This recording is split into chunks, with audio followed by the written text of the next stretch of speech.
¿Qué podemos conocer y cómo lo conocemos? Esta es la pregunta primordial de la epistemología, que define toda la historia de la filosofía occidental. Platón inauguró el problema con la alegoría de la caverna. Los prisioneros confunden las sombras con la realidad porque nunca vieron la luz del sol que ilumina el mundo de las ideas eternas. Conocer no es aprender, sino recordar lo que el alma ya contempló antes de nacer mediante la reminiscencia. Descartes rechazó toda la tradición y comenzó desde cero con la duda metódica radical. Puedo dudar de todo excepto de que estoy dudando. Pienso, luego existo. El cogito se convierte en la primera verdad absolutamente indudable sobre la cual reconstruir todo el edificio del conocimiento con certeza matemática. Kant realizó la revolución copernicana en la filosofía. No es el sujeto el que se adapta al objeto, sino el objeto el que se adapta al sujeto. El espacio y el tiempo no son propiedades de las cosas, sino formas a priori de nuestra sensibilidad que filtran toda experiencia posible. Pero esto establece límites infranqueables. Nunca conoceremos las cosas en sí mismas. Imagina hombres encadenados desde la infancia en una caverna subterránea oscura donde nunca han visto otra cosa, excepto sombras proyectadas en la pared que tienen enfrente sin poder girar la cabeza hacia atrás. Detrás de ellos arde un fuego que no ven directamente. Entre el fuego y los prisioneros pasa un muro bajo, como los muros que los titiriteros usan para ocultar sus cuerpos, mostrando solo las marionetas que manipulan desde arriba. Por este muro pasan personas llevando objetos diversos que sobresalen por encima del muro, proyectando sombras en la pared que los prisioneros ven constantemente. Como los prisioneros nunca vieron otra realidad, creen que esas sombras son las cosas reales, sin sospechar que son simplemente proyecciones de objetos que nunca han visto directamente, siendo las sombras lo único que conocen desde que nacieron encadenados. Uno de los prisioneros es liberado violentamente por alguien que lo desencadena, obligándolo a levantarse, girando la cabeza hacia el fuego que nunca había visto. Este giro es doloroso, porque el cuerpo está rígido después de años inmóvil en la misma posición. Los ojos que nunca vieron luz directa sienten dolor intenso cuando el fuego los golpea, cegándolos momentáneamente sin poder ver nada claramente. El liberado quiere regresar a su posición anterior, donde al menos veía las sombras claramente, sin este dolor insoportable que la luz produce en ojos no acostumbrados. Pero el liberador lo arrastra sin piedad, mostrándole los objetos que proyectaban las sombras, explicándole que esos objetos son más reales que las sombras que creía reales equivocadamente. El prisionero resiste esta enseñanza porque las sombras le parecen más claras que estos objetos que apenas puede distinguir, con ojos que lloran dolorosamente. El liberador arrastra al prisionero fuera de la caverna, subiéndolo por un camino áspero empinado hacia la luz del sol que brilla en la superficie. Esta subida es extremadamente dolorosa porque el prisionero no está acostumbrado a caminar. Sus piernas están débiles. Sus ojos sufren cada vez más conforme se acerca a la salida donde la luz es más intensa. Cuando finalmente llega a la superficie, la luz del sol lo ciega completamente, sin poder ver absolutamente nada, siendo peor que la ceguera que sintió ante el fuego. Gradualmente sus ojos se adaptan, comenzando a ver primero las sombras que los árboles proyectan en el suelo. Después, los reflejos de los objetos en el agua, que es menos brillante que los objetos directamente. Finalmente, los objetos reales mismos iluminados por el sol, sin mediaciones que los distorsionen. Después de más tiempo, puede mirar el sol mismo, comprendiendo que es la fuente de toda luz y de toda vida, sin la cual nada sería visible ni existiría, creciendo naturalmente. El liberado recuerda a sus compañeros que permanecen encadenados en la caverna, decidiendo regresar para liberarlos, compartiendo el conocimiento que adquirió dolorosamente. Desciende nuevamente hacia la oscuridad, donde sus ojos, que se acostumbraron a la luz brillante, ahora están ciegos en la oscuridad, sin poder ver las sombras que antes veía perfectamente. Los prisioneros que permanecieron encadenados lo ven regresar torpe, tropezando, sin poder identificar las sombras correctamente que ellos identifican sin esfuerzo. Se burlan diciendo que subir a la superficie arruinó sus ojos, volviéndolo inútil para la única actividad que importa, que es identificar sombras, rápidamente compitiendo entre ellos. Cuando intenta liberarlos, explicando que las sombras son ilusiones y que arriba existe un mundo real más luminoso, lo consideran loco, peligroso, amenazando con matarlos, insiste en desencadenarlos contra su voluntad sin que entiendan que permanecen en la ignorancia, confundiendo apariencias con realidades. La alegoría debe interpretarse alegóricamente sin confundir los elementos literales con sus significados filosóficos. Las sombras representan las opiniones que formamos mediante percepciones sensibles, que son imágenes de imágenes sin contacto directo con realidades. El fuego representa la luz imperfecta de la creencia, que es superior a la imaginación, pero todavía deficiente comparada con el conocimiento genuino. Los objetos que pasan tras el muro representan las cosas sensibles materiales, que son copias imperfectas de las realidades verdaderas. El ascenso fuera de la caverna representa la educación filosófica, que es ascenso doloroso desde lo sensible cambiante hacia lo inteligible eterno. El sol representa la forma del bien, que es la realidad suprema que ilumina todas las demás formas, permitiendo que sean conocidas como el sol, ilumina los objetos visibles, permitiendo que sean vistos. El retorno a la caverna representa el deber del filósofo de educar a quienes permanecen ignorantes, aunque lo rechacen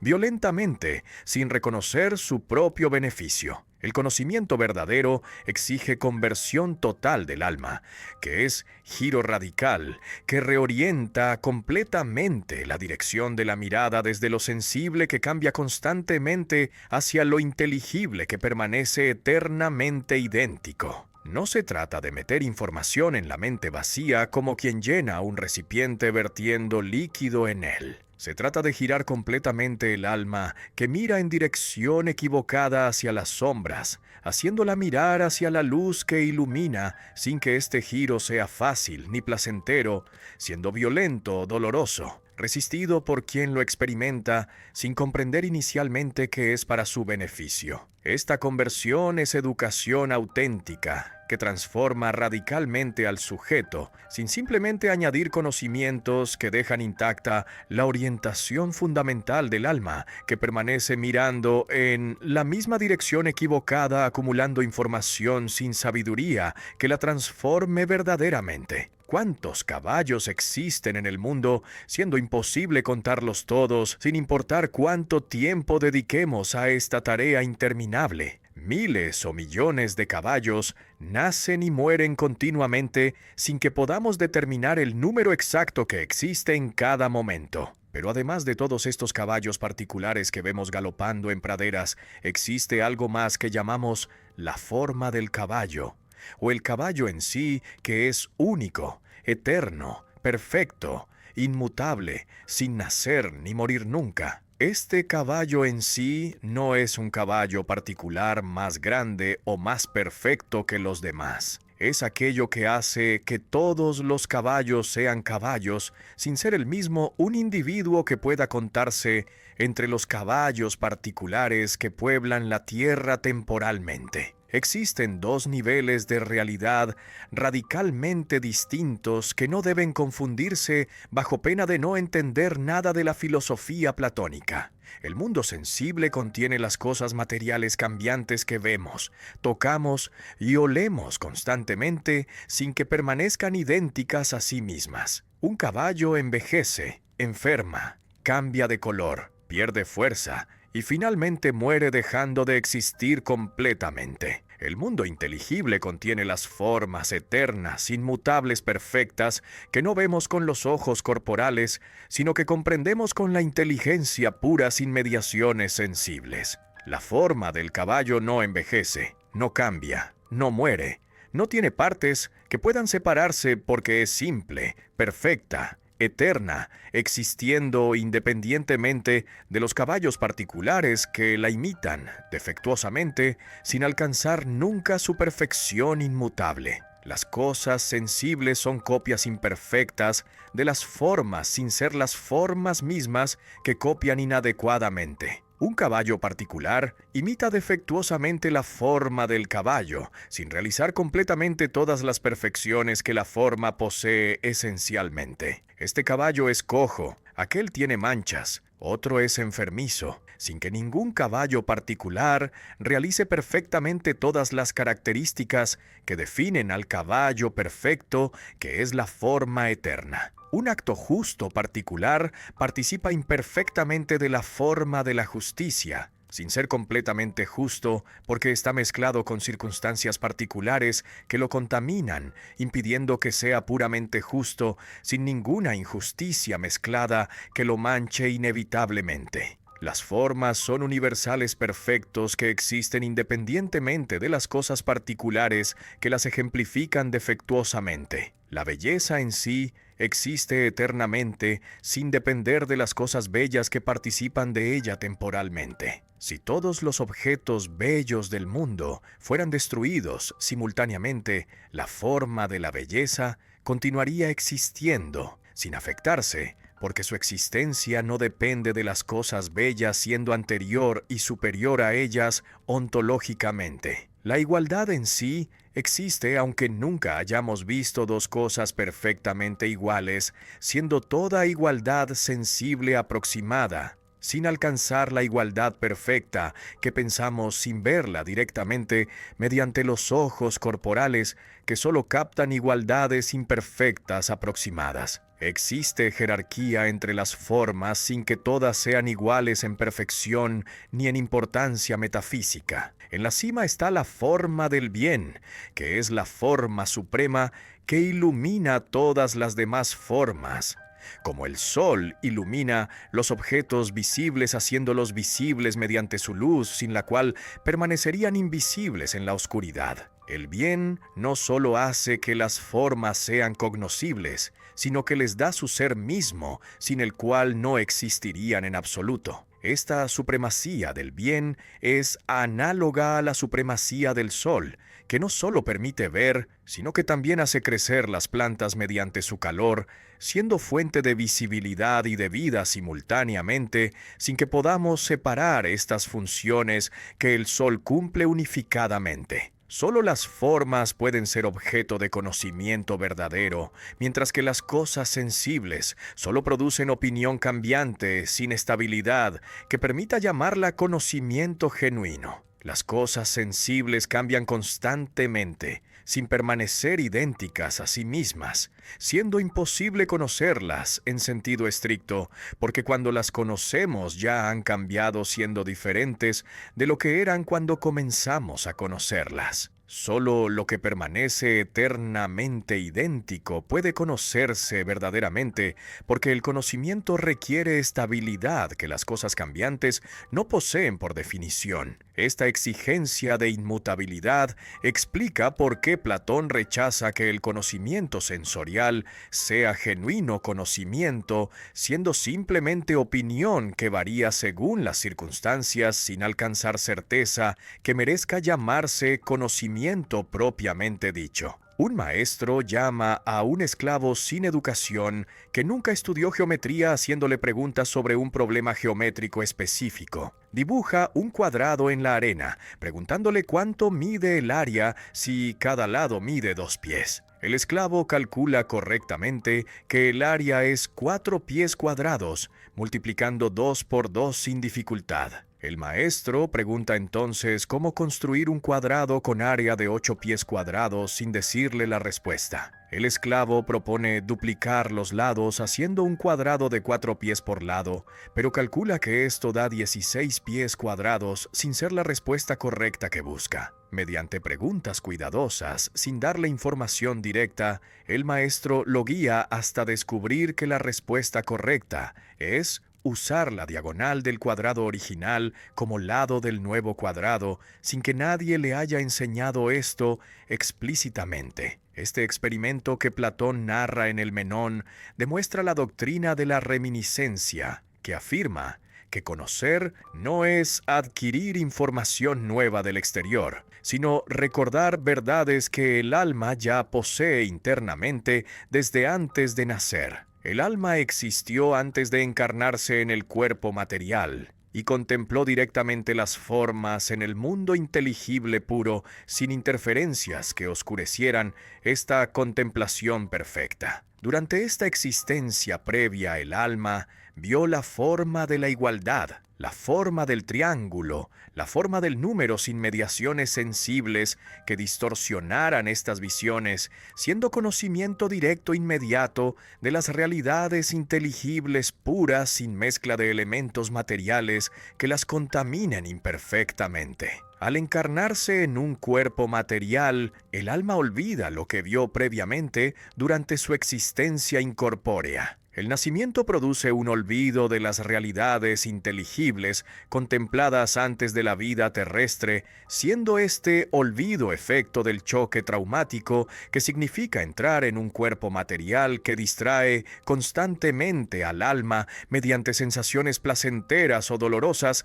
que la alejan de la contemplación pura de las formas eternas. Este olvido no es completo, siendo más bien un oscurecimiento que un borrado total, porque el alma conserva latentemente todo lo que vio, permitiendo que el recuerdo sea posible mediante el estímulo apropiado que despierte la memoria dormida, sin crear conocimientos nuevos que no estaban ya en el alma desde el principio. Aprender no es recibir información nueva que entra desde fuera, llenando una mente vacía como quien vierte agua en un recipiente previamente vacío. Es recordar mediante la reflexión y el diálogo lo que el alma ya posee latentemente en su interior, sin ser consciente actualmente de este conocimiento que permanece oculto, hasta que preguntas apropiadas lo despiertan, sacándolo del olvido donde yacía inactivo. El maestro no transmite conocimientos siendo simplemente partero que ayuda al alma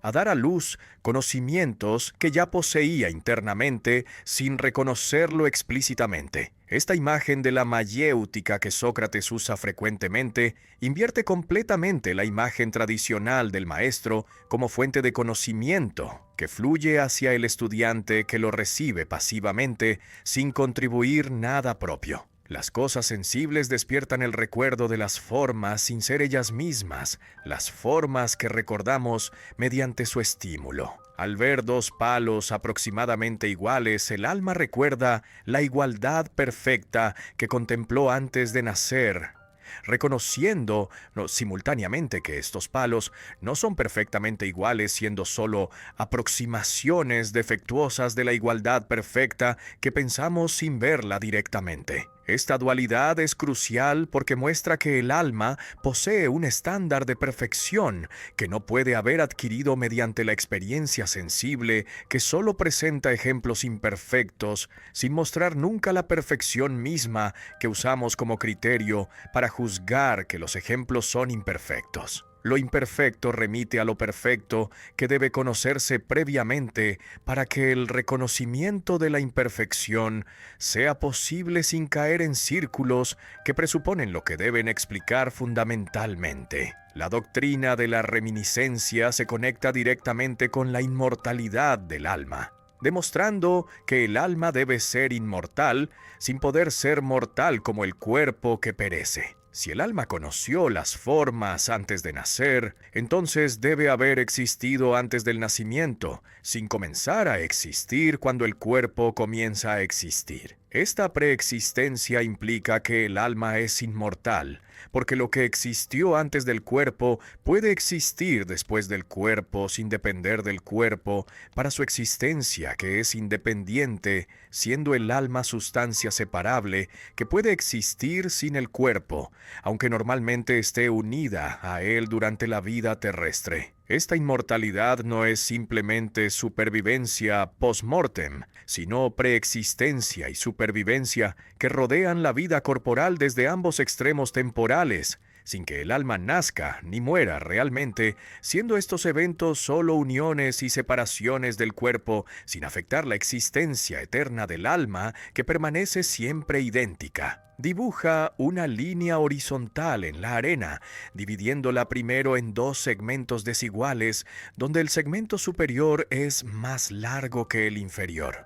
Después divide cada uno de estos segmentos nuevamente en dos partes, manteniendo la misma proporción que usaste en la primera división. Tienes ahora 4 segmentos que representan simultáneamente 4 niveles de realidad que existen objetivamente y 4 niveles correspondientes de conocimiento o ignorancia que el alma puede alcanzar dependiendo de hacia dónde mire, sin confundir estos niveles que deben distinguirse rigurosamente. Esta imagen geométrica que Platón propone en República organiza toda su epistemología, mostrando las relaciones proporcionales entre los diferentes modos de conocer que corresponden a diferentes tipos de objetos sin que esta correspondencia sea arbitraria. El segmento inferior más pequeño representa la eicasia, que traducimos como imaginación, siendo el nivel más bajo de conocimiento, que es apenas conocimiento,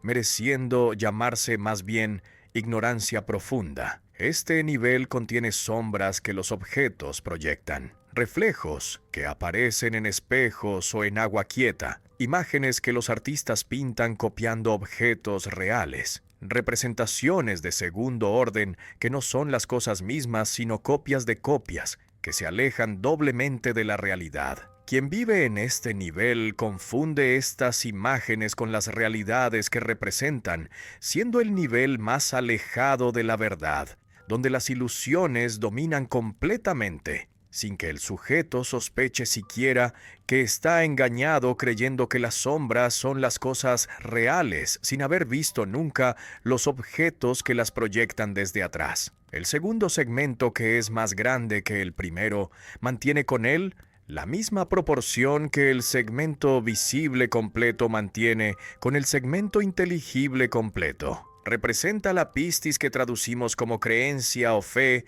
siendo conocimiento de las cosas sensibles materiales mismas que vemos y tocamos directamente sin mediaciones que las distorsionen. Este nivel contiene los objetos físicos concretos que pueblan el mundo sensible, incluyendo plantas, animales, rocas, artefactos que usamos diariamente sin reflexionar sobre ellos filosóficamente. Estos objetos son más reales que sus sombras o reflejos, siendo superiores a las imágenes del nivel anterior, pero todavía son cambiantes e imperfectos, sin permanecer idénticos a sí mismos, siendo copias defectuosas de formas eternas que los trascienden ontológicamente. El tercer segmento, que comienza el dominio inteligible superior, representa la dianoia, que traducimos como pensamiento discursivo o razonamiento, siendo el conocimiento matemático característico. Los matemáticos usan diagramas sensibles como apoyos dibujando triángulos en la pizarra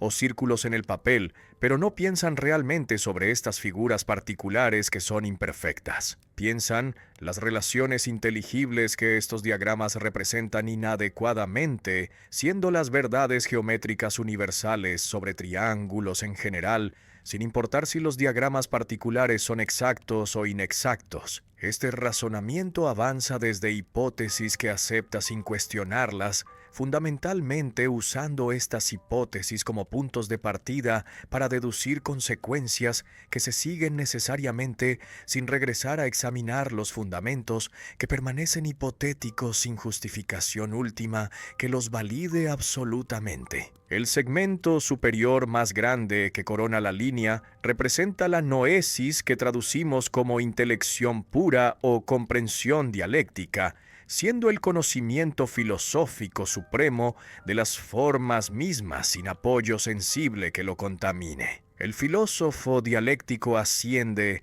mediante el diálogo desde las hipótesis matemáticas, que trata como meros supuestos provisionales, hasta los primeros principios no hipotéticos, que son las formas supremas, especialmente el bien, que ilumina a todas las demás sin depender de nada superior que lo fundamente. Este conocimiento es completamente inteligible, sin ninguna mezcla de elementos sensibles, siendo contemplación directa de las realidades eternas que no cambian nunca. Culmina en la captación del bien mismo, que es la forma suprema, sin la cual ninguna otra forma sería cognoscible ni existiría, siendo el bien el fundamento último de todo conocimiento y de todo ser simultáneamente. La proporción entre los segmentos no es arbitraria, siendo matemáticamente exacta para mostrar las relaciones estructurales. La relación entre imaginación y creencia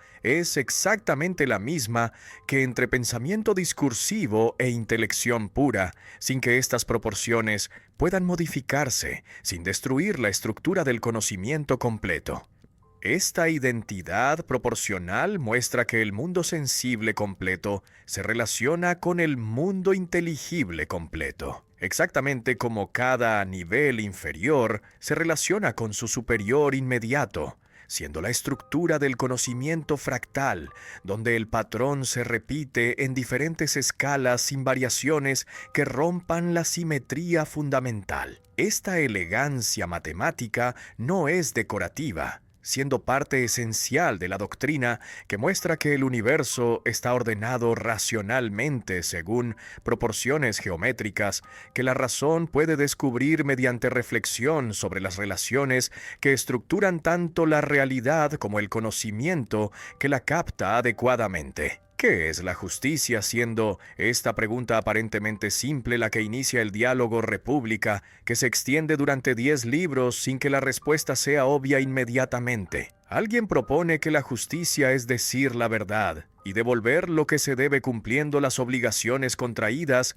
sin engañar ni robar a nadie. Esta definición parece razonable inicialmente, satisfaciendo el sentido común que la acepta sin examinarla críticamente. Pero Sócrates pregunta si es justo devolver un arma a un loco que la prestó cuando estaba cuerdo, pidiendo que se la devuelvan ahora que enloqueció amenazando con matar a alguien. Devolver el arma cumple la definición propuesta, pero parece injusto obviamente porque causará daños que podían evitarse negándose a devolver lo prestado. Esta refutación muestra que la definición es inadecuada, siendo demasiado simple para capturar todos los casos, obligando a buscar definiciones mejores que no fallen ante contraejemplos obvios. La dialéctica es el método filosófico supremo que mediante preguntas y respuestas el alma asciende desde las opiniones sensibles confusas hasta las formas inteligibles, claras sin apoyo material que las contamine. No es técnica que se memoriza aplicándola mecánicamente como fórmula que garantiza resultados. Es arte que requiere práctica prolongada desarrollando sensibilidad para detectar contradicciones ocultas en definiciones que parecen coherentes superficialmente, sin serlo cuando se examinan rigurosamente. El dialéctico pregunta constantemente pidiendo aclaraciones que obliguen al interlocutor a explicitar supuestos implícitos que permanecían ocultos sin reconocerse conscientemente. Estas aclaraciones frecuentemente revelan que la posición depende de supuestos contradictorios que no pueden sostenerse simultáneamente, obligando a abandonar la definición inicial, buscando otra que evite las contradicciones que la refutación expuso públicamente. La dialéctica difiere radicalmente de la retórica sofística, que busca persuadir sin importar la verdad de lo que se afirma convenientemente. Los sofistas enseñan técnicas para hacer más fuerte el argumento más débil, ganando debates independientemente de si la posición defendida es verdadera o falsa, siendo la victoria el único objetivo, sin consideraciones epistemológicas que subordinen la persuasión a la verdad. La dialéctica busca la verdad mediante el examen riguroso de las definiciones propuestas, rechazando las inadecuadas sin piedad que las preserve diplomáticamente. No importa quién propuso la definición ni si es persona respetable que merece deferencia. Importa únicamente si la definición resiste el examen crítico sin colapsar ante objeciones que revelan incoherencias insostenibles racionalmente. El proceso de refutación socrática o el enchos es destructivo aparentemente porque elimina definiciones sin ofrecer reemplazos inmediatos que satisfagan mejor. Mediante preguntas, Sócrates muestra que las definiciones iniciales son contradictorias, conteniendo simultáneamente afirmaciones incompatibles, inadecuadas sin capturar todos los casos relevantes que deberían incluir o circulares, definiendo el término mediante sí mismo, sin aclarar nada realmente. Esta destrucción sistemática frustra a los interlocutores que proponen definiciones sinceramente creyendo que capturan la esencia sin reconocer sus defectos, hasta que Sócrates los expone implacablemente. Pero esta destrucción es necesaria porque las definiciones falsas deben eliminarse antes de que las verdaderas puedan aparecer, sin estar oscurecidas por errores que las ocultan, impidiendo su reconocimiento. Cada definición se trata como hipótesis provisional que acepta temporalmente sin comprometerse definitivamente con ella. La dialéctica asciende destruyendo hipótesis inadecuadas mediante refutaciones que muestran sus limitaciones hasta alcanzar los primeros principios no hipotéticos que son las formas supremas, especialmente el bien. Estos principios no pueden ser hipótesis porque no hay nada superior que los fundamente siendo ellos mismos los fundamentos últimos de todo conocimiento, sin requerir justificación externa que los valide desde fuera. Esta ascensión es movimiento continuo que no se detiene, satisfecho con definiciones parciales que funcionan prácticamente sin ser completamente correctas teóricamente. Solo se detiene cuando alcanza lo absolutamente primero que no admite cuestionamiento ulterior, porque es evidente por sí mismo sin poder derivarse de nada anterior. La dialéctica exige preparación matemática rigurosa, sin la cual el alma no puede liberarse de lo sensible particular,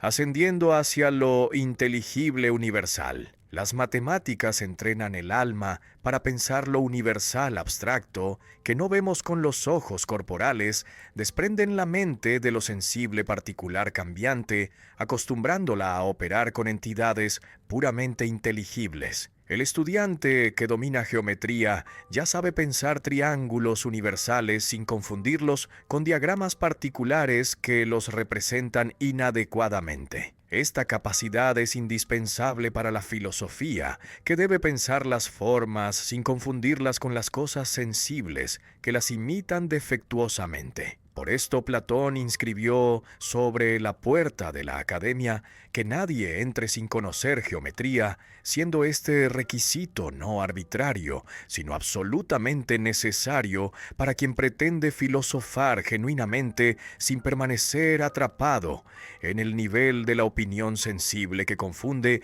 apariencias con realidades. Dos hombres viajan al mismo destino siguiendo el mismo camino sin perderse, llegando exitosamente a su meta. El primero conoce el camino porque lo estudió en mapas, comprendiendo la geografía de la región, sin depender de indicaciones que otros le dieron gratuitamente. El segundo siguió indicaciones correctas que alguien le dio, sin comprender por qué debe girar en ciertos lugares, ni cómo se relaciona el camino con la geografía general, siendo estas indicaciones verdaderas sin que él comprenda por qué son verdaderas. Ambos creen correctamente que deben girar a la izquierda en cierto cruce, y ambos tienen razón porque efectivamente deben girar allí. Pero el primero sabe mientras que el segundo solo tiene creencia verdadera sin comprensión que la justifique racionalmente. Esta diferencia parece importante intuitivamente, aunque ambos lleguen al destino sin diferencias prácticas que los distingan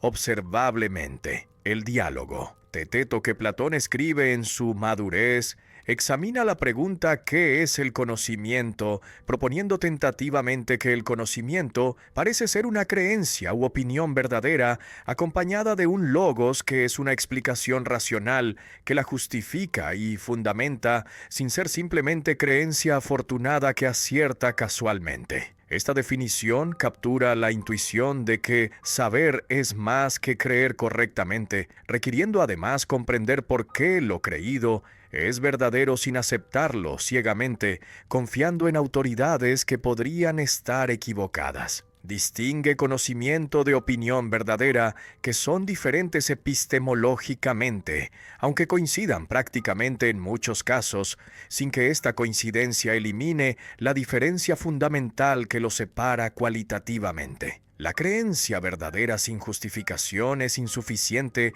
para el conocimiento, porque alguien puede creer algo verdadero por azar, rumor o adivinación, sin comprenderlo realmente, siendo esta creencia epistemológicamente deficiente. Un adivino predice correctamente que habrá terremotos sin tener evidencia que respalde su predicción, siendo simplemente suerte que acertara sin conocimiento que lo guiara. Un niño cree correctamente que 2 más 2 son 4, sin comprender por qué es verdad, simplemente porque lo memorizó, sin entenderlo conceptualmente. Estos casos son creencias verdaderas sin ser conocimiento, porque carecen de la justificación que transforma la creencia en conocimiento, elevándola epistemológicamente mediante comprensión que la ancla racionalmente. Pero surge inmediatamente el problema de qué es exactamente el logos justificatorio que transforma la creencia verdadera en conocimiento, sin ser simplemente otra creencia que requiere justificación adicional, generando regreso infinito. Puede ser enumerar los elementos que componen lo definido, listando las partes que lo constituyen exhaustivamente. Puede ser explicar las diferencias específicas que distinguen lo definido de otras cosas similares que podrían confundirse con él. Puede ser dar cuenta de la esencia, capturando lo que hace que la cosa sea lo que es sin depender de características accidentales que podrían variar sin que la cosa deje de ser lo que es esencialmente. Pero cada opción tiene dificultades técnicas que Platón examina honestamente sin resolver, definitivamente mostrando que definir el conocimiento es más complicado de lo que parecía inicialmente. El problema del tercer hombre es objeción que el propio Platón formula contra su teoría de las formas, mostrando honestidad intelectual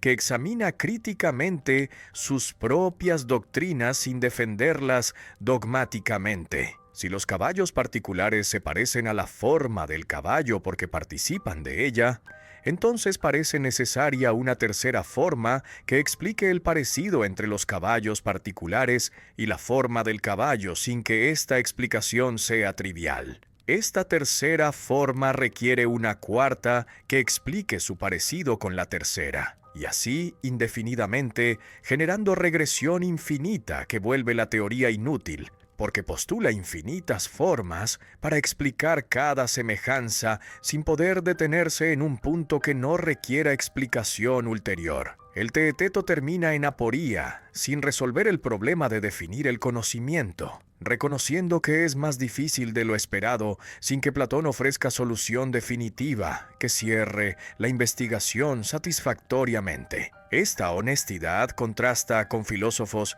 que proclaman haber resuelto todos los problemas sin reconocer dificultades que persisten, resistiendo las soluciones propuestas tentativamente. Platón mantiene la confianza en las formas como objetos del conocimiento genuino, pero reconoce que explicar técnicamente cómo funcionan la participación, la semejanza y la justificación epistemológica presenta problemas que no puede resolver completamente sin que esto destruya la teoría que permanece valiosa aunque incompleta. Esta tensión entre el optimismo de República, donde la teoría de las formas funciona sistemáticamente, y las dificultades del teeteto, Donde los problemas técnicos emergen sin resolverse, muestra la evolución del pensamiento platónico que se vuelve más crítico sin abandonar compromisos fundamentales. Platón no es dogmático que defiende sus teorías contra toda evidencia. Es investigador que examina críticamente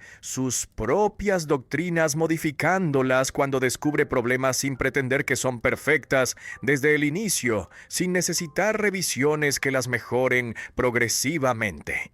René Descartes tiene 23 años cuando pasa una noche encerrado en una habitación caliente durante el invierno de 1619 en Alemania, experimentando 3 sueños que interpreta como revelación divina, que lo llama a reformar completamente las ciencias. Despierta convencido de que debe dedicar su vida a un proyecto radical que nunca nadie intentó antes, con el rigor que él pretende alcanzar sin concesiones. No quiere simplemente añadir conocimientos nuevos al edificio existente que considera defectuoso desde los cimientos. Quiere destruir hasta los cimientos todo el conocimiento heredado para reconstruir el edificio completo del saber sobre fundamentos absolutamente seguros e indudables que resistan cualquier cuestionamiento imaginable, sin importar cuán exagerado sea este cuestionamiento hiperbólico. Descartes desconfía profundamente del conocimiento tradicional que recibió durante su educación en el colegio jesuita de La Flèche, donde estudió durante 8 años, absorbiendo las doctrinas aristotélicas que dominaban las universidades europeas. Desde la infancia hemos aceptado opiniones falsas de maestros que enseñaban doctrinas sin verificarlas críticamente, de libros que repetían errores ancestrales sin cuestionarlos, y de sentidos que engañan frecuentemente mediante ilusiones que confundimos con percepciones verídicas. Todo el edificio está construido sobre arena movediza sin fundamentos sólidos que lo sostengan confiablemente, siendo inevitable que colapse eventualmente cuando se examina críticamente sin aceptar autoridades que lo protegen dogmáticamente. Esta situación es intolerable para quien busca certeza absoluta sin contentarse con probabilidades que satisfacen a quienes no son suficientemente exigentes epistemológicamente. El ideal matemático de certeza inspira todo el proyecto cartesiano, siendo las matemáticas el único dominio donde Descartes encuentra la claridad y la certeza que busca desesperadamente, sin encontrarlas en la filosofía que está dividida en escuelas que disputan interminablemente. Las matemáticas progresan acumulativamente con demostraciones evidentes partiendo de axiomas claros sin que ningún matemático cuestione razonablemente las conclusiones que se siguen necesariamente de las premisas mediante pasos que todos reconocen como válidos sin disputas que los dividan sectariamente. La filosofía debe alcanzar ese mismo nivel de certeza y rigor absoluto sin contentarse con argumentos probables que convencen a algunos sin convencer a otros que permanecen escépticos razonablemente. Esta exigencia maximalista distingue a Descartes de filósofos anteriores que aceptaban niveles menores de certeza, considerándolos suficientes para propósitos prácticos sin necesitar certeza absoluta que parecía inalcanzable humanamente. Descartes no busca contenidos específicos que puedan memorizarse, transmitiéndose de maestros a estudiantes que los repiten sin comprenderlos genuinamente. Busca un método universal aplicable a todas las ciencias, sin excepción, que funcione independientemente del dominio donde se aplique, garantizando resultados ciertos. No son los resultados particulares lo que importa fundamentalmente, sino las reglas del pensamiento correcto que garanticen avanzar sin error posible cuando se aplican disciplinadamente, sin desviaciones que las violen, introduciendo errores evitables. Estas reglas deben ser pocas, simples, fáciles de recordar y aplicar, sin requerir genio excepcional que pocos poseen, siendo accesibles a cualquier mente que las siga cuidadosamente sin precipitarse imprudentemente. La exigencia cartesiana de evidencia completa es maximalista, sin aceptar compromisos que la debiliten tolerablemente. No basta la probabilidad que satisface en la vida práctica, donde no necesitamos certeza absoluta para tomar decisiones que funcionan suficientemente bien. No basta la verosimilitud que convence retóricamente, sin probar lógicamente, siendo las apariencias engañosas frecuentemente. Descartes exige claridad y distinción perfectas, rechazando todo lo que admita la más mínima duda, sin importar cuán remota sea esta duda, siendo preferible suspender el juicio que asentir precipitadamente a lo incierto que podría ser falso. Esta exigencia parece paralizante porque elimina casi todo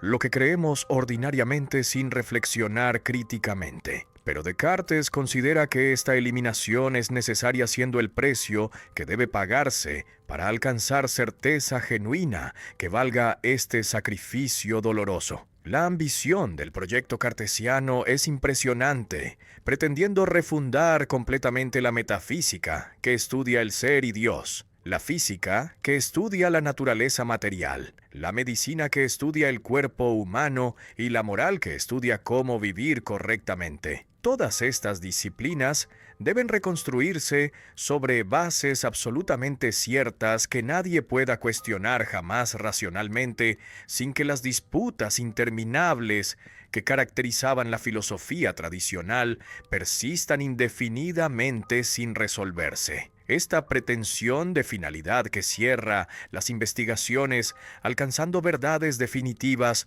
contrasta con la modestia contemporánea que acepta que todo conocimiento es provisional, sin pretender alcanzar verdades últimas que resistan eternamente, sin requerir revisiones que las mejoren progresivamente. Descartes cree sinceramente que puede alcanzar este ideal mediante método riguroso que aplica sistemáticamente, sin excepciones que lo debiliten, comprometiendo la certeza que es el objetivo supremo, que justifica todo el esfuerzo que dedica durante décadas a realizar este proyecto ambicioso. Puedo confiar en mis ojos que me muestran un mundo que parece sólido y real, sin que haya razones para dudar de su existencia independiente. Descartes comienza su investigación dudando sistemáticamente de todo lo que pueda ser puesto en duda, aunque sea mediante argumentos exagerados que normalmente no consideraríamos seriamente. Esta duda es metódica, siendo herramienta que usa deliberadamente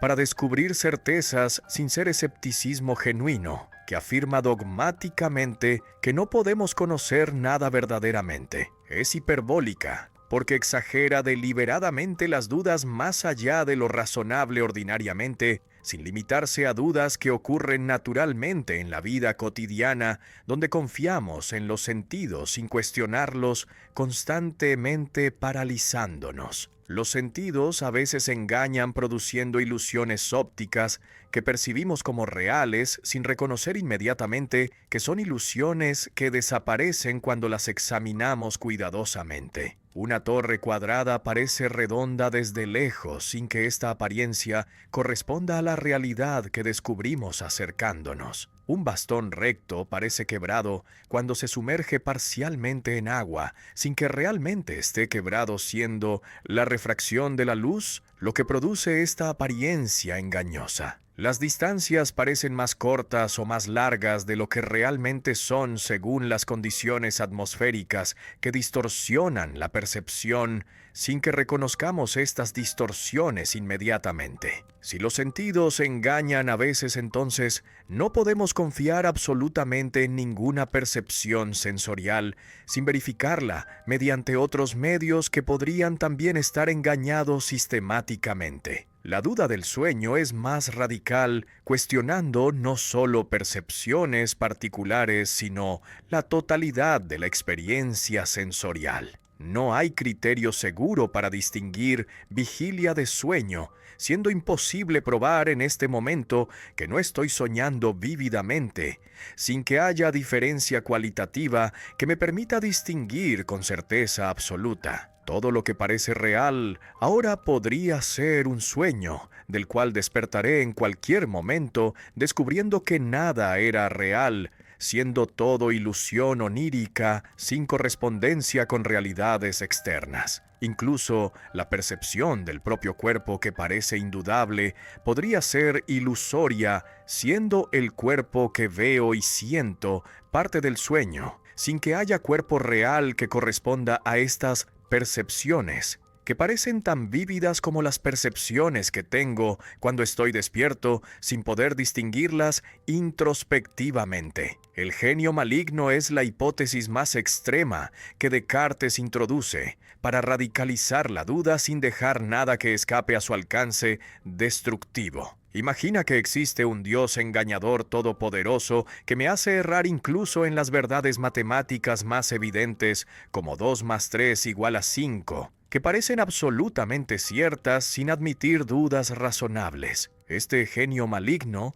podría manipular mi mente haciendo que vea como evidente lo que es falso, sin que pueda detectar esta manipulación que opera invisiblemente. Esta hipótesis es obviamente exagerada, siendo inverosímil que alguien la considere seriamente fuera del contexto metodológico cartesiano. Pero su función es asegurar que si algo resiste incluso esta duda extrema, entonces es absolutamente indudable, sin que nada más radical pueda cuestionarlo posteriormente. Pero mientras dudo de todo sin encontrar nada que resista estas dudas hiperbólicas, descubro súbitamente una verdad que resiste incluso la hipótesis del genio maligno sin poder ser dudada coherentemente. Mientras dudo, mientras pienso, es absolutamente cierto que yo existo como cosa pensante sin que esta certeza pueda ser cuestionada. Pienso, luego soy, cogito ergo sum, es la formulación latina que Descartes hace famosa,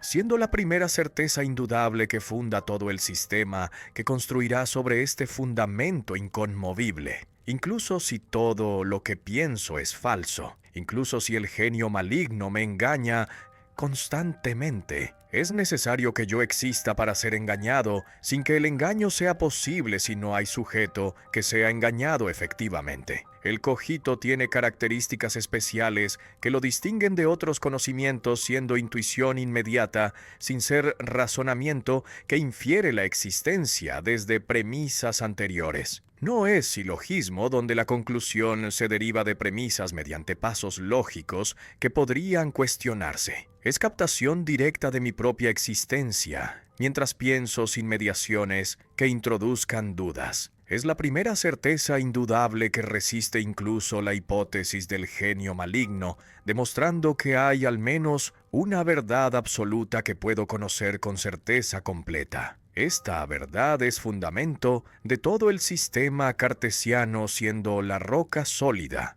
sobre la cual Descartes construirá el edificio del conocimiento que pretende reconstruir desde cero, sin aceptar nada que no alcance este nivel de certeza que el cogito ejemplifica paradigmáticamente. La primera regla ordena no aceptar nunca nada como verdadero sin conocerlo evidentemente como tal mediante intuición clara que no deja lugar a dudas. Evitar la precipitación que afirma antes de examinar cuidadosamente y la prevención que son los prejuicios heredados que aceptamos sin cuestionarlos críticamente. Incluir en los juicios solo lo absolutamente claro y distinto, sin añadir nada que sea oscuro o confuso, aunque parezca probable o verosímil sin ser evidente. Un juicio es claro cuando su contenido se presenta manifiestamente a la mente atenta, sin requerir esfuerzo para captarlo. Es distinto cuando se separa nítidamente de todos los demás juicios sin confundirse con ellos. Esta exigencia de claridad y distinción es el criterio de verdad cartesiano que debe aplicarse rigurosamente sin excepciones que lo debiliten, tolerando obscuridades que introducen errores evitables. La segunda regla de análisis ordena dividir cada dificultad en tantas partes pequeñas como sea posible y necesario para resolverlas mejor, sin que esta división sea arbitraria. Descomponer los problemas complejos en elementos simples que puedan resolverse separadamente sin que la complejidad del problema total impida avanzar. Un problema matemático complicado se divide en subproblemas que se resuelven secuencialmente sin intentar resolver todo. simultáneamente siendo esta simultaneidad imposible para mentes finitas que deben proceder paso a paso ordenadamente. Esta división es arte que requiere juicio, porque dividir demasiado fragmenta el problema, perdiendo las conexiones esenciales, mientras que dividir demasiado poco mantiene complejidades que impiden avanzar efectivamente. La tercera regla de síntesis ordena conducir ordenadamente los pensamientos, comenzando por los objetos más simples y fáciles de conocer, sin requerir conocimientos previos que los fundamenten. Ascender gradualmente como subiendo una escalera peldaño por peldaño hasta el conocimiento de los más compuestos que dependen de los simples sin poder conocerse independientemente. Suponer un orden incluso entre objetos que no tienen precedencia natural, cuando este orden facilita el razonamiento que avanza sistemáticamente, sin saltos que omitan pasos necesarios. Esta regla complementa la anterior, siendo el análisis la descomposición, mientras que la síntesis es la recomposición que avanza desde lo simple hacia lo complejo, sin inversiones que violenten el orden natural del conocimiento, que procede desde lo más cognoscible hacia lo menos cognoscible dependiente. La cuarta regla de enumeración ordena hacer enumeraciones completas y revisiones generales, para estar seguro de no omitir nada importante, verificando que no falte ningún eslabón en la cadena deductiva que conecta las conclusiones con los principios primeros. Esta verificación es necesaria porque la memoria es falible, pudiendo olvidar pasos intermedios que asumimos sin haberlos verificado realmente. La enumeración repasa todos los pasos asegurando que cada uno es evidente sin que haya saltos que se justifican mediante autoridades externas que no examinamos críticamente. Esta revisión debe ser completa sin omitir casos que podrían constituir contraejemplos que invalidan generalizaciones apresuradas que no consideraron todas las posibilidades relevantes exhaustivamente. Estas cuatro reglas imitan conscientemente el método matemático, especialmente la geometría que Descartes admira profundamente. Geometría y álgebra proceden con este orden, comenzando con axiomas evidentes que nadie cuestiona razonablemente, y derivando teoremas mediante demostraciones que todos aceptan sin disputas. Descartes pretende extender el método matemático a toda la filosofía y las ciencias sin excepción, siendo posible según él aplicar el mismo rigor en metafísica que en matemáticas si se procede ordenadamente sin precipitarse. Esta pretensión es controversial porque muchos consideran que la filosofía trata temas que no admiten el mismo nivel de certeza que las matemáticas, siendo necesario contentarse con probabilidades que son lo mejor que podemos alcanzar en dominios que tratan la realidad contingente sin necesidad matemática. El método cartesiano garantiza certeza si se aplica correctamente sin desviaciones que lo violen introduciendo errores. Siguiendo estas reglas con disciplina es imposible errar, siendo el error siempre resultado de la precipitación que afirma antes de tener evidencia o de la falta de orden riguroso que salta pasos omitiendo verificaciones necesarias. Esta garantía es absoluta según Descartes sin excepciones que la debiliten, siendo el método infalible cuando se aplica perfectamente. Aunque en la práctica los humanos fallamos frecuentemente porque no seguimos las reglas con la disciplina requerida. Esta confianza en el método es característica del racionalismo cartesiano que considera que la razón humana es capaz de alcanzar certezas absolutas sin limitaciones esenciales que la restrinjan permanentemente, siendo las limitaciones actuales simplemente resultado de no aplicar el método correcto que eliminaría todos los errores si se siguiera rigurosamente, sin excepciones que lo comprometan tolerablemente. Una balanza pesa un cadáver inmediatamente después de la muerte sin detectar diferencia en el peso, aunque el alma supuestamente lo abandonó, escapando hacia destinos que las religiones especulan sin verificar empíricamente. Esta observación sugiere que el alma, si existe, no es material sin tener masa que pueda medirse mediante instrumentos que pesan cuerpos físicos. Descartes desarrolla sistemáticamente esta intuición, estableciendo que existen dos tipos de sustancia creada radicalmente diferentes, que no comparten ninguna propiedad esencial, siendo completamente heterogéneas ontológicamente. La res cogitans o sustancia pensante es inmaterial, indivisible, consciente, libre sin ocupar espacio ni tener partes que puedan separarse. La res extensa o sustancia material es espacial, divisible, mecánica, determinada ocupando lugar tridimensional que puede medirse geométricamente sin que tenga conciencia ni libertad que la eleven sobre la materia bruta. La mente o alma que Descartes no distingue sistemáticamente es pura actividad pensante, sin ser cosa que existe independientemente del pensar, que la constituye esencialmente. Su esencia es pensar incluyendo dudar, entender, afirmar, negar, querer, rechazar, imaginar, sentir sin que estas actividades sean accidentes que le ocurren a una sustancia subyacente. El pensar es la sustancia misma sin que haya alma que piensa siendo el pensar. Lo único que sabemos con certeza sobre esta sustancia que definimos exhaustivamente mediante el pensar. No ocupa espacio porque pensar no es actividad que requiera extensión, siendo incoherente preguntar cuántos centímetros cúbicos ocupa un pensamiento. No tiene partes porque es simple sin poder dividirse en mitades que funcionen independientemente como pueden dividirse los cuerpos físicos que se separan espacialmente. El cuerpo es pura extensión geométrica, definido exhaustivamente por ocupar espacio tridimensional sin que tenga otras propiedades que no sean reducibles a extensión. Su esencia es ocupar espacio teniendo figura que puede ser esférica, cúbica o irregular, movimiento que lo desplaza de un lugar a otro y divisibilidad que permite separarlo en partes que existen independientemente. Funciona como una máquina según leyes mecánicas puras que lo determinan completamente sin libertad, que permita desviarse de las leyes que gobiernan todos los movimientos corporales sin excepción.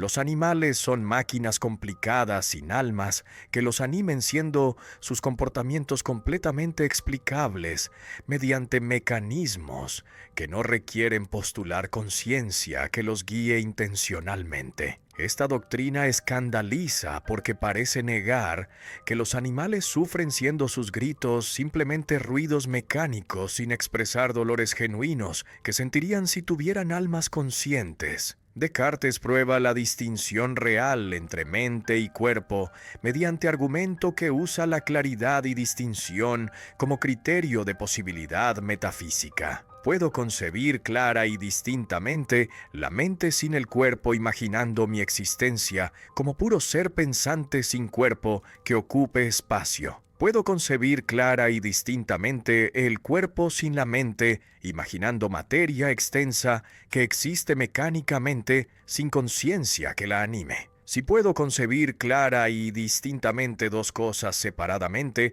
entonces son realmente distintas, siendo sustancias separables metafísicamente, sin que una dependa de la otra para existir. Esta separabilidad conceptual implica separabilidad real, siendo posible que Dios cree mente sin cuerpo o cuerpo sin mente, aunque normalmente estén unidos en los seres humanos que viven encarnados. Pero surge inmediatamente el problema de la interacción que Descartes reconoce sin resolver satisfactoriamente. Si mente y cuerpo son sustancias completamente distintas sin compartir ninguna propiedad, entonces, ¿cómo explican que la voluntad inmaterial mueva el brazo material cuando decido levantar la mano? ¿Cómo explican que el dolor corporal, que es estado material, afecte la mente inmaterial, produciendo sufrimiento consciente que experimento subjetivamente? Esta causalidad entre sustancias heterogéneas parece misteriosa, siendo imposible comprender cómo lo inmaterial causa efectos en lo material o viceversa, sin que haya medio que los conecte transmitiendo la causalidad que opera entre ellos inexplicablemente. Descartes propone tentativamente que mente y cuerpo interactúan en la glándula pineal, que es órgano pequeño ubicado en el centro del cerebro, siendo el único órgano cerebral que no es doble existiendo en ejemplar único. Esta ubicación central parece apropiada para que el alma única se conecte con el cuerpo mediante este órgano que funciona como interfaz que traduce órdenes mentales en movimientos corporales y sensaciones corporales en experiencias mentales. Pero esta solución no elimina el problema metafísico fundamental porque simplemente localiza la interacción sin explicar cómo ocurre siendo la glándula pineal material. Mientras que el alma es inmaterial, sin que la localización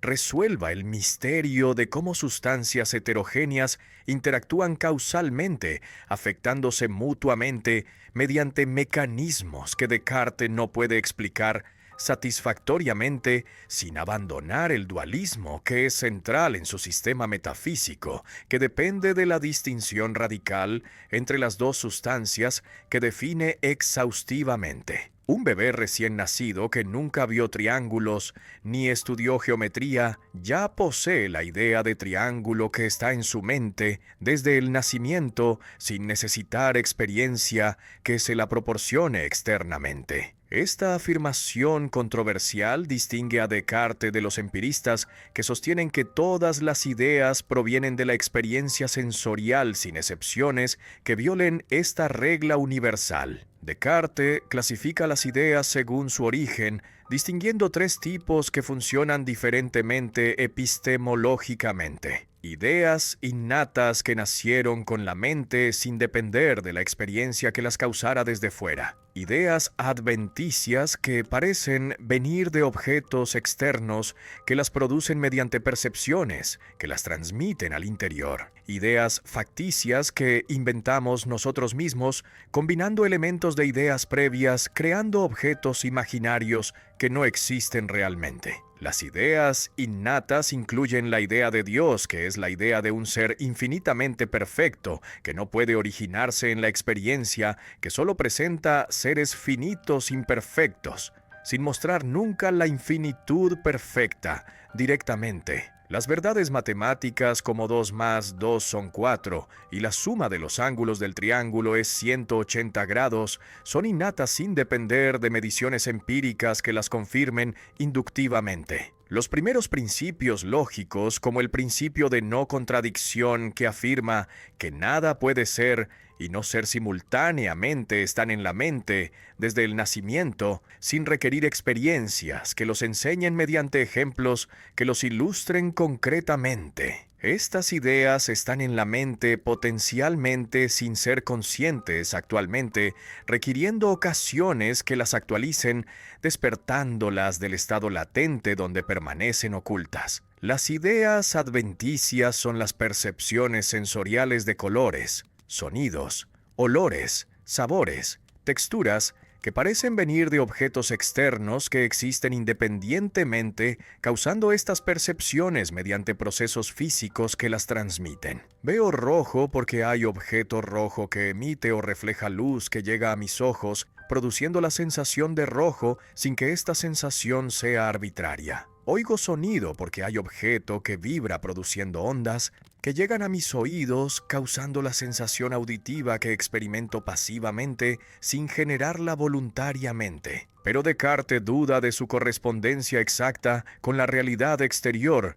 siendo posible que las cualidades sensibles sean subjetivas sin corresponder a propiedades que los objetos poseen independientemente de nuestras percepciones que podrían distorsionarlas sistemáticamente. Las ideas facticias son combinaciones que creamos imaginativamente a partir de elementos de ideas previas sin que correspondan a objetos reales que existan independientemente. Los centauros que combinan torso humano con cuerpo de caballo son invenciones que no existen realmente, siendo combinaciones de partes que existen separadamente sin estar unidas naturalmente. Las sirenas que combinan mujer con cola de pez son ficciones que inventamos mediante imaginación que opera libremente sin restricciones que la limiten a combinaciones reales. Los objetos imaginarios que diseñamos mentalmente sin construirlos físicamente son ideas facticias que podemos crear indefinidamente sin límites que restrinjan la creatividad imaginativa que combina elementos arbitrariamente. Las ideas innatas son fundamentales para el racionalismo cartesiano porque garantizan que la mente tiene contenidos verdaderos independientes de los sentidos engañosos, que no pueden ser la única fuente de conocimiento. Fundan la posibilidad de conocimiento, cierto matemático y metafísico, sin depender de experiencias que son variables, contingentes, sin necesidad que las haga universalmente válidas. Si todas las ideas vinieran de la experiencia, entonces no podríamos tener conocimientos necesarios que trascienden la experiencia particular, alcanzando universalidad que la experiencia no proporciona, siendo siempre limitada a casos observados sin poder justificar generalizaciones que las trascienden inductivamente. Esta doctrina conecta directamente con el racionalismo, que es la posición epistemológica, que afirma que el conocimiento verdadero se funda en las ideas innatas de la razón, sin depender de la experiencia sensible variable que produce solo opiniones probables. La razón es superior a los sentidos, siendo capaz de conocimientos ciertos que los sentidos no pueden proporcionar estando limitados a apariencias que cambian constantemente sin alcanzar las esencias inmutables que solo la razón capta mediante ideas innatas que revelan estructuras necesarias de la realidad sin depender de observaciones contingentes, que no pueden fundamentar conocimientos universales que trascienden las experiencias particulares que las motivaron inicialmente sin poder justificarlas completamente mediante generalizaciones inductivas que siempre son falibles, permaneciendo sujetas a revisiones que las corrijan cuando aparecen contraejemplos que las invalidan parcialmente. ¿Cómo puede Descartes estar seguro de que las verdades que percibe clara y distintamente son realmente verdaderas, sin ser ilusiones que el genio maligno le hace parecer evidentes? Necesita garantía que elimine esta posibilidad sin dejarla como duda que contamina toda certeza, excepto el cogito que resiste incluso esta duda máxima. Esta garantía la encuentra en Dios, que demuestra existe mediante argumentos que pretenden ser tan rigurosos como demostraciones matemáticas sin depender de fe que acepta sin pruebas racionales. La prueba ontológica que Anselmo propuso siglos antes y que Descartes reformula, afirma que la idea de un ser infinitamente perfecto incluye necesariamente su existencia, igual que el triángulo incluye necesariamente tres ángulos que suman 180 grados sin poder ser triángulos y violar a esta propiedad esencial. La existencia es perfección, sin la cual un ser no sería completamente perfecto, siendo la no existencia imperfección que lo disminuye ontológicamente. Si concibo un ser infinitamente perfecto, sin existencia, entonces no estoy concibiendo realmente un ser infinitamente perfecto, porque le falta una perfección esencial que es la existencia, sin la cual es menos perfecto que sería si existiera realmente. Por tanto, Dios existe necesariamente sin que sea posible que no exista, siendo la existencia parte de su esencia, que no puede separarse sin contradecir la definición misma de Dios como ser absolutamente perfecto. Esta prueba es controvertida porque parece derivar existencia desde conceptos sin verificar empíricamente, siendo muchos filósofos quienes la rechazan considerándola sofisma, que confunde existencia conceptual con existencia real, sin que la primera implique la segunda necesariamente. La prueba causal complementa la ontológica, usando el principio de que debe haber al menos tanta realidad en la causa como en el efecto que la causa produce. La idea de infinitud perfecta que tengo en mi mente finita no puede ser causada por mí mismo porque soy finito, imperfecto, sin poder producir una idea que me trasciende infinitamente. Solo un ser infinito real puede causar esa idea en mí, transmitiéndola mediante mecanismos que Descartes no especifica claramente, sin explicar cómo Dios causa ideas en mentes finitas, que son sustancias distintas de la sustancia divina, que las causa misteriosamente. Esta prueba asume que las ideas tienen realidad que requiere causas proporcionales, sin ser simplemente operaciones mentales que no necesitan causas externas que las produzcan desde fuera. Dios perfecto no puede ser engañador, porque el engaño es imperfección que contradice la perfección divina, que es absoluta sin mezcla de imperfecciones que la contaminen limitándola. Si Dios es infinitamente bueno y veraz, entonces no puede querer que me equivoque sistemáticamente en lo que percibo clara y distintamente con mi razón que Él me dio, capacitándome para conocer verdades.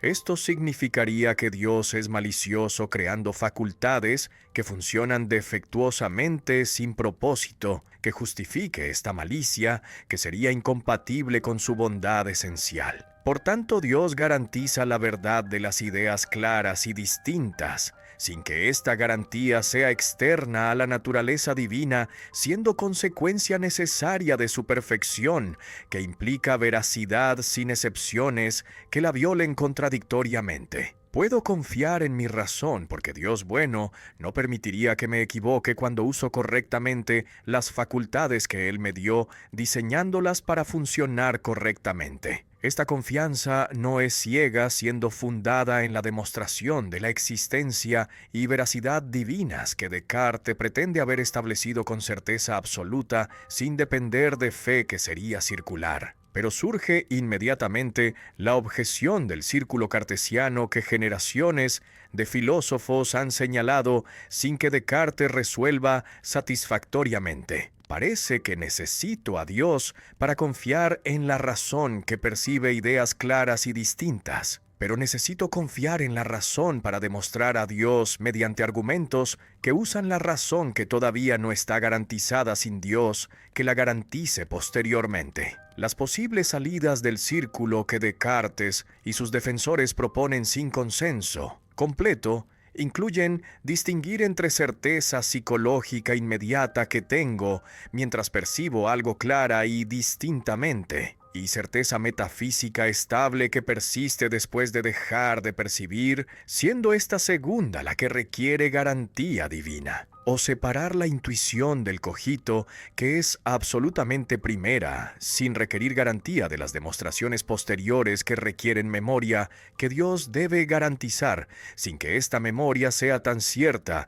como las intuiciones presentes, que no pueden dudarse mientras ocurren actualmente. Estas soluciones son técnicas sin ser completamente convincentes para todos, dejando el círculo cartesiano como problema persistente que debilita el sistema sin destruirlo completamente, siendo todavía valioso, aunque contenga esta dificultad técnica que Descartes no resolvió definitivamente, satisfaciendo a todos los críticos que lo cuestionan persistentemente.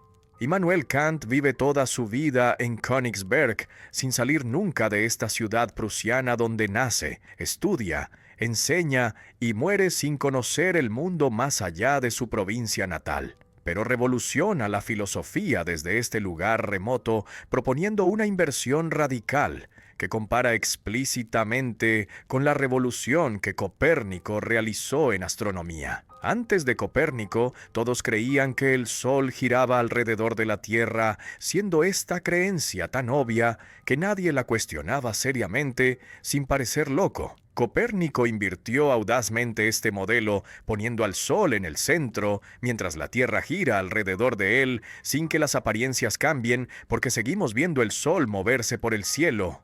Aunque sepamos que somos nosotros quienes nos movemos girando sobre nuestro eje y orbitando alrededor del Sol, que permanece relativamente inmóvil en el centro del sistema. Kant propone inversión análoga en epistemología, que es igualmente radical, transformando completamente cómo entendemos la relación entre sujeto y objeto en el conocimiento. No es el sujeto quien se adapta pasivamente a los objetos para conocerlos como creía. Toda la tradición anterior, desde Platón hasta sus predecesores inmediatos. Son los objetos quienes se adaptan a las formas de conocimiento del sujeto, sin que los objetos puedan ser conocidos independientemente de estas formas que los constituyen como objetos de experiencia posible. Esta inversión es desconcertante inicialmente, pareciendo absurda, porque estamos acostumbrados a pensar que los objetos existen independientemente antes de que los conozcamos, siendo nuestro conocimiento simplemente reflejo que los capta pasivamente sin modificarlos activamente. Los objetos de experiencia que conocemos cotidianamente son constituidos por el sujeto sin existir, independientemente como cosas en sí que puedan conocerse sin pasar por las formas que el sujeto impone necesariamente. No conocemos las cosas como son en sí mismas independientemente de nuestras formas de conocimiento. Conocemos cómo aparecen filtradas por nuestras formas sensibles, que son el espacio y el tiempo, e intelectuales, que son las categorías sin que podamos conocer más allá de estas formas, accediendo a realidades que las trasciendan completamente. Esta limitación es necesaria sin ser defecto que podría corregirse mediante esfuerzos que mejoren nuestras capacidades cognitivas, siendo limitación que define la estructura misma del conocimiento humano posible, sin excepciones, que escapen a estas restricciones fundamentales. Esta doctrina no es subjetivismo arbitrario, que permitiría que cada individuo constituya los objetos caprichosamente según preferencias personales que varían aleatoriamente. Las formas son universales y necesarias para todo sujeto humano posible, sin variar entre individuos, ni culturas históricas siendo estructuras trascendentales que definen la humanidad como tal. Todo ser humano percibe en espacio y tiempo, sin excepciones, siendo imposible percibir sin estas formas que organizan toda percepción posible. Todo ser humano piensa mediante categorías como sustancia, causalidad, cantidad sin poder pensar, objetos sin estas categorías que los estructuran, convirtiéndolos en objetos pensables coherentemente. Esta universalidad garantiza objetividad sin caer en subjetivismo, que destruiría el conocimiento científico, que es universal válido para todos, sin ser simplemente opinión personal que cada uno puede rechazar legítimamente. Esta revolución copernicana responde al problema del escepticismo, que amenazaba destruir toda posibilidad de conocimiento cierto. Podemos tener conocimiento cierto porque conocemos las estructuras que nosotros mismos imponemos a la experiencia sin depender de estructuras externas misteriosas que deberíamos descubrir sin poder verificar si las descubrimos correctamente. Sabemos con certeza que todo objeto de experiencia posible debe estar en el espacio y el tiempo, porque estas son nuestras formas de percibir, sin las cuales no podemos percibir nada en absoluto. Sabemos con certeza que todo evento tiene una causa, porque la causalidad es categoría que imponemos, sin la cual no podríamos tener experiencia coherente de eventos que se suceden temporalmente, siendo la causalidad condición de posibilidad de esta experiencia, sin ser propiedad que descubrimos empíricamente mediante observación que podría revelar eventos sin causas. Pero el precio de esta certeza es renunciar al conocimiento de la cosa en sí,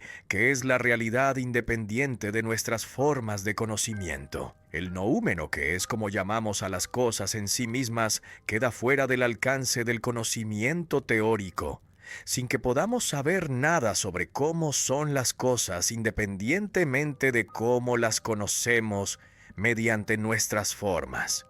Esta renuncia es dolorosa, siendo limitación que frustra la ambición metafísica tradicional que pretendía conocer la realidad tal como es absolutamente, sin limitaciones que restrinjan el conocimiento a apariencias que ocultan realidades profundas. Pero Kant considera que esta renuncia es necesaria siendo el precio que debe pagarse para asegurar el conocimiento que tenemos sin pretender conocimientos imposibles que generan ilusiones metafísicas. Cuando la razón excede sus límites legítimos, pretendiendo conocer lo incognoscible, que permanece necesariamente oculto tras las apariencias que son lo único que podemos conocer legítimamente sin transgredir los límites que definen el conocimiento humano posible sin ser arbitrarios. Todos los solteros son no casados, siendo esta oración verdadera sin necesitar verificación empírica que observe solteros confirmando que efectivamente no están casados. Simplemente analizando el concepto de soltero descubrimos que incluye no estar casado sin añadir información que no estaba ya en el concepto definido previamente. Este es juicio analítico que explicita lo contenido en el concepto sujeto sin añadir información nueva que amplíe el conocimiento más allá de lo que ya sabíamos implícitamente cuando comprendíamos el concepto sin analizarlo explícitamente. Los cuerpos son extensos. Es otro ejemplo, siendo la extensión parte de la definición de cuerpo, sin que podamos concebir cuerpo sin extensión, sin contradecir el concepto mismo que estamos usando cuando hablamos de cuerpos que ocupan espacio necesariamente. Los juicios sintéticos añaden algo no contenido en el concepto sujeto, ampliando el conocimiento mediante predicados que no pueden descubrirse simplemente analizando el sujeto. Este cisne es blanco. Añade información nueva, porque el concepto de cisne no incluye el color, siendo posible concebir cisnes de otros colores sin contradicción. Los cuerpos son pesados. Añade información porque el peso no está incluido en la definición de cuerpo que solo requiere extensión sin requerir masa que produzca peso gravitacional. Estos juicios son informativos siendo valiosos epistemológicamente porque expanden nuestro conocimiento sin limitarse a aclaraciones que explicitan lo que ya sabíamos implícitamente sin reconocerlo conscientemente. Kant distingue además conocimiento a priori de a posteriori, siendo esta distinción independiente de la distinción entre analítico y sintético, aunque frecuentemente se confunden ambas distinciones. El conocimiento a priori es independiente de toda experiencia, siendo necesario y universal, sin excepciones que lo invaliden. 2 más 2 son 4 es a priori, sin necesitar contar objetos empíricamente, verificando que la suma es correcta. Todo evento tiene una causa es a priori, sin necesitar observar todos los eventos confirmando que tienen causas. El conocimiento a posteriori depende de la experiencia, siendo contingente y particular, sin necesidad que lo haga universal. Este cisne es blanco es a posteriori, requiriendo observación que lo verifique empíricamente. Hoy hace calor es a posteriori, dependiendo de mediciones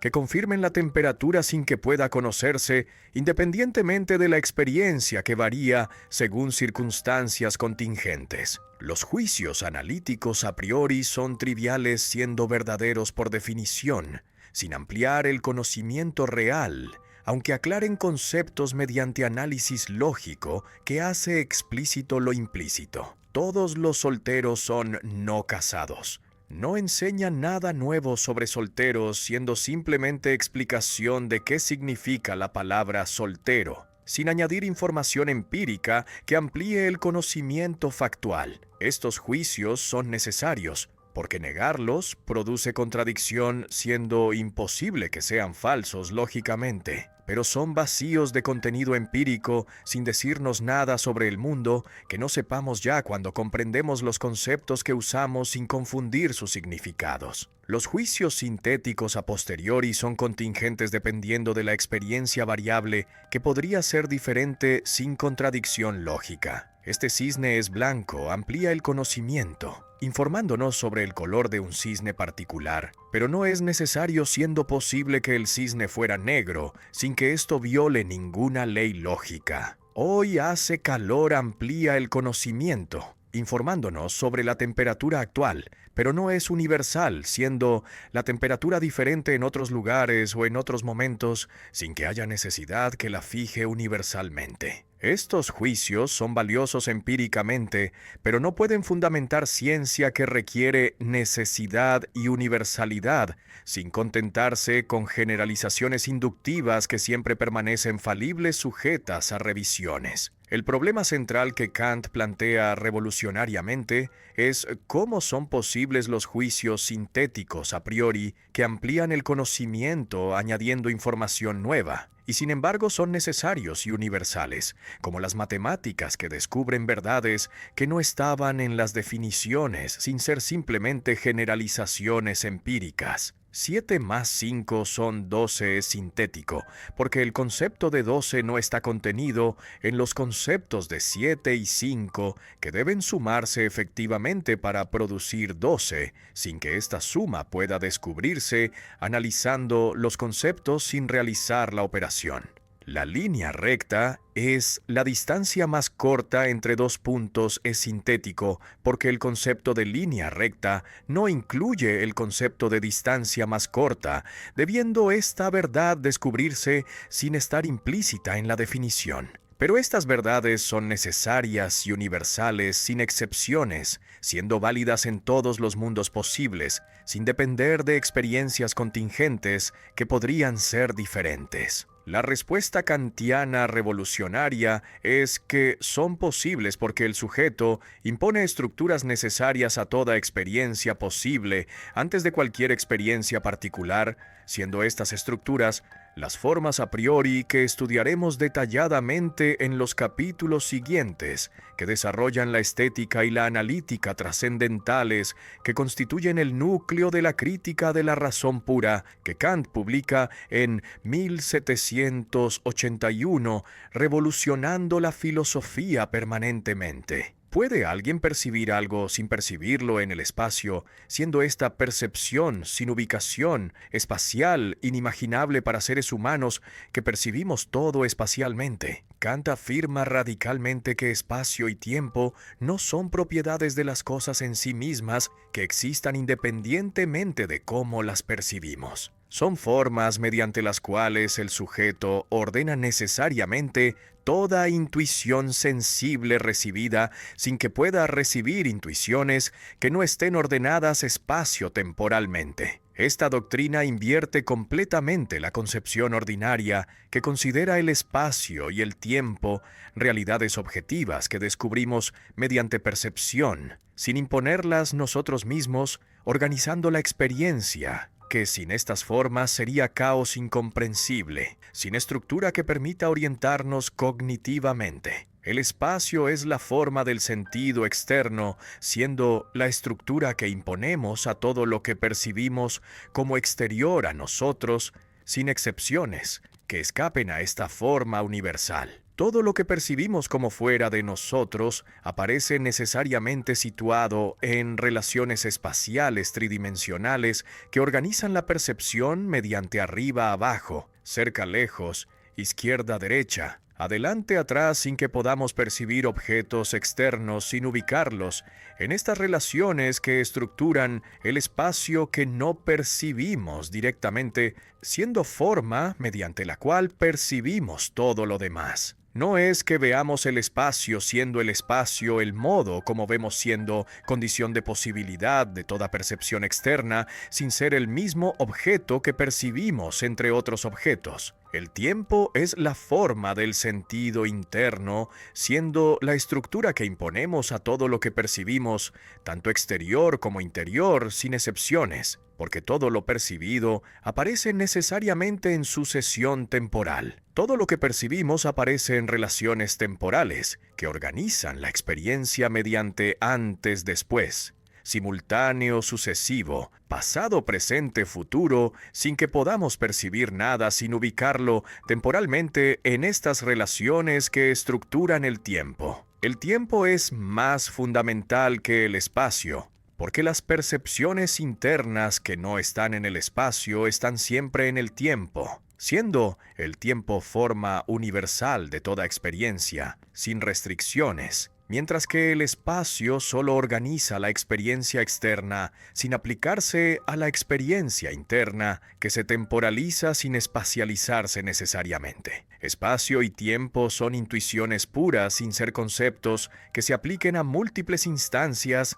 que caen bajo ellos. Son singulares, únicos, sin que haya múltiples espacios o múltiples tiempos que puedan distinguirse numéricamente. Todas las regiones espaciales son partes del espacio único, sin ser espacios distintos que puedan existir independientemente. Todos los momentos temporales son partes del tiempo único, sin ser tiempos distintos que puedan separarse del flujo temporal continuo. Esta singularidad distingue las intuiciones de los conceptos que son universales aplicándose a múltiples instancias que comparten características comunes sin ser idénticas numéricamente. Esta doctrina fundamenta las matemáticas explicando cómo son posibles los juicios sintéticos a priori matemáticos sin depender de la experiencia empírica. La geometría es sintética a priori, porque construye en la intuición pura del espacio, descubriendo verdades que no están contenidas en las definiciones sin necesitar experiencia empírica que las verifique inductivamente. Cuando demostramos que la suma de los ángulos del triángulo es 180 grados, no analizamos conceptos, sino que construimos el triángulo en la intuición pura del espacio, descubriendo esta verdad mediante construcción que revela propiedades no evidentes analíticamente. La aritmética opera en la intuición pura del tiempo, que permite contar sucesivamente, añadiendo unidades que se suceden temporalmente, sin que el número pueda pensarse sin esta sucesión temporal que lo constituye esencialmente. La consecuencia más radical es el idealismo trascendental que Kant defiende contra acusaciones de subjetivismo que malinterpretan su doctrina. Espacio y tiempo son empíricamente reales, siendo válidos objetivamente para toda experiencia posible, sin que puedan violarse o ignorarse, siendo condiciones necesarias de toda experiencia. Pero son trascendentalmente ideales respecto a las cosas en sí, que no son ni espaciales ni temporales, siendo el espacio y el tiempo formas de nuestra sensibilidad sin aplicarse a realidades independientes que existan fuera de la experiencia posible. Las cosas en sí no están en el espacio ni en el tiempo, sin que podamos saber cómo son independientemente de nuestras formas, siendo el espacio y el tiempo contribuciones del sujeto, que constituye los objetos de experiencia sin descubrirlos pasivamente, tal como son independientemente de estas formas que los estructuran haciéndolos cognoscibles sistemáticamente, mediante ciencias que presuponen estas formas sin poder justificarlas empíricamente porque son condiciones de posibilidad de toda experiencia empírica sin poder derivarse de experiencias que las presuponen necesariamente. Un bebé ve colores brillantes que pasan frente a sus ojos sin comprender que son objetos que persisten cuando desaparecen de su vista. Gradualmente aprende que hay cosas que permanecen existiendo, aunque no las vea directamente, siendo esta comprensión de la permanencia lo que transforma las sensaciones en objetos que conoce como distintos de sí mismo. Esta transformación no ocurre automáticamente, siendo necesario que el entendimiento aplique conceptos que organizan las sensaciones, convirtiéndolas en experiencia coherente de objetos que se relacionan causalmente. Las categorías son conceptos puros del entendimiento que Kant identifica sistemáticamente, organizándolos en 4 grupos que corresponden a 4 funciones lógicas del juicio, sin que esta correspondencia sea arbitraria. Las categorías incluyen causalidad que conecta eventos sucesivos interpretándolos como causa y efecto,